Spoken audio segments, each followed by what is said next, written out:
Andrew, what would you say to this, yeah? As we wrap up this podcast, I want to ask you this question. Let's just say the Matrix do pull their third strike on you, Yep. and they succeed. Yep.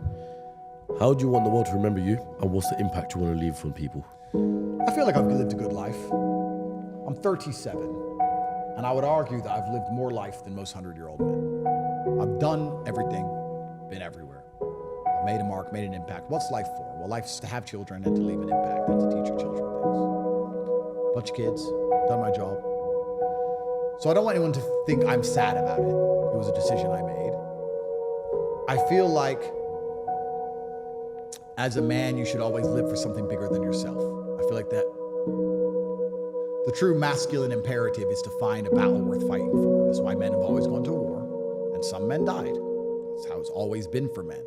As a man, your life shouldn't be about quantity, it should be about quality.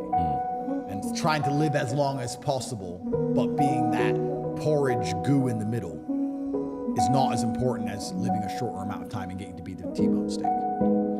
So I want people to understand that I believed I was doing the right thing, and I'm not a perfect person, and perhaps I made some mistakes, but I believed I was doing the right thing at the time, and that I don't have any regrets about it, and that I would like people to learn from my example and live true to themselves. And I think that the world can be a beautiful place when you're true to yourself. I really think that a lot of depression and a lot of sadness and a lot of discontentment with consciousness comes from the very simple fact that most men are not true to themselves. And when I say that, I mean, I can say this in a funny way, or I can say this in a serious way. I'm going to choose. Give us both. All right, let me choose funny first.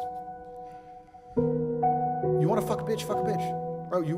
I love her. I love my girlfriend with all my heart. Yeah, I want to fuck her today. And I fucked her. Boom. I don't love her. I love you. I fucked her. Sorry.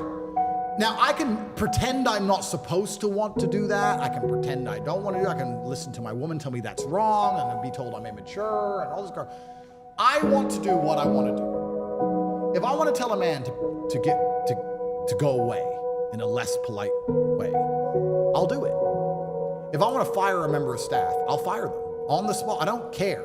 Because I know if I don't do what I want, the resentment inside of me eats away at me. And most men are living lives not doing what they want. Please understand. They don't get to talk to the girls they want to talk to because they're not important enough. They don't get to hang around with the guys as often as they want because they have to work a job they don't like doing. They don't get to tell their woman to be quiet because she'll leave him. He doesn't get to tell his boss to go away because he'll get fired. He just sits in his car, quiet and meek, filled with rage. And the best thing about being rich and important, and I guess the truest way to be happy as a man, is to be true to yourself, which is good and bad. I get to give to charity. I have a charity, TatePledge.com, and I donate millions of dollars a year to charity and feed children. I love my kids. I love my friends. I love the people around me. And if I don't like someone, I tell them to get fucked. And I say it right to their face, in their eye. And if they want to do something about it, it's up to them. And I'm prepared for that too.